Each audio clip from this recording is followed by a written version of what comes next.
How to make pickled onions. First, okay, don't do that, what I did. So start by peeling the onion. The top and the bottom should be removed so it doesn't intact with the onion. Divide the onion in half and then carefully peel the onion.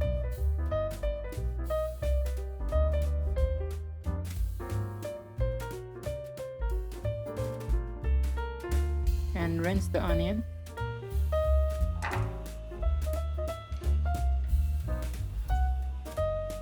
And now we're gonna slice it roughly. It totally depends on you how thin you want the slice or how thick you want the slice. You can even do the circles out of it, cut slices. And it totally depends on you, what you want to put in the brine.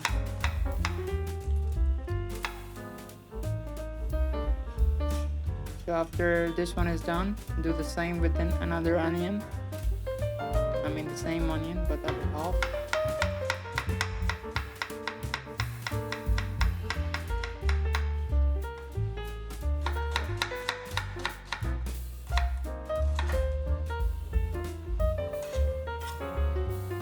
Okay, now since this part is done, just put this in a container.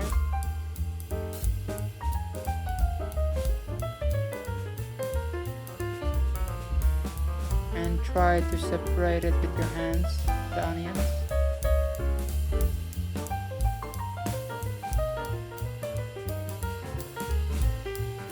And now keep this aside, and now we're gonna make a mixture out of vinegar, water, sugar and salt.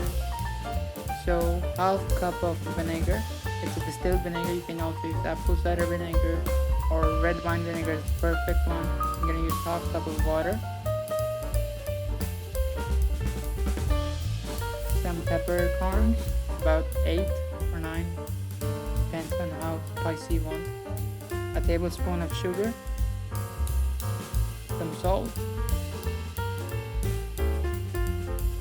and then we're gonna heat it up, boil the mixture, and then you're gonna put the boiled mixture in the container with onions. Make sure it just reaches on the top, and then you're just gonna close the lid and leave it in the fridge for about a day until the red color forms. You can even put a slice of beetroot in there to give it more color if you want. So after a whole day in the fridge, this is how it looks. It looks totally stunning. You can use it in sandwiches, you can use it in burgers, you can use it in whatever you want.